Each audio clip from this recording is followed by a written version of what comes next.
ভারতের দক্ষিণী সিনেমার দর্শকপ্রিয় অভিনেতা রামচরণ।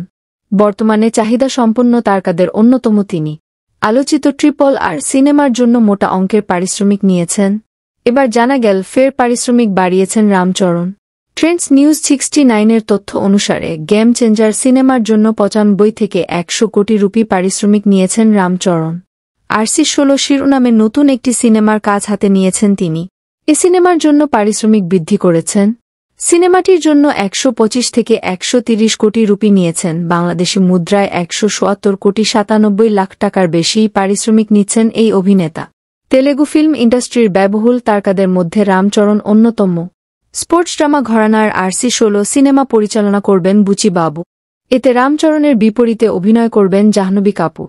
প্রথমবার রামচরণের বিপরীতে দেখা যাবে শ্রীদেবী কন্যাকে। রামচরণ অভিনীত পরবর্তী সিনেমা গেম চেঞ্জার। বড় বাজেটের এ সিনেমা নির্মাণ করছেন এস শঙ্কর। 2021 সালের শেষ লগ্ন থেকে আলোচনায় এই সিনেমা। এতে শর্ট টেম্বার চরিত্রে অভিনয় করছেন রামচরণ। তার বিপরীতে রয়েছেন কিয়ারা আদভানি।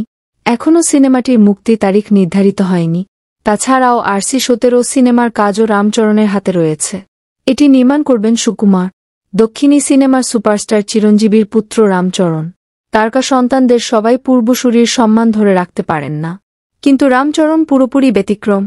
মেধা আর পরিশ্রমের মাধ্যমে নিজের শক্ত ক্যারিয়ার গড়েছেন এই তারকা অভিনেতা। 2007 সালে চিরুথা সিনেমার মাধ্যমে চলচ্চিত্রাঙ্গনে পা রাখেন রামচরণ।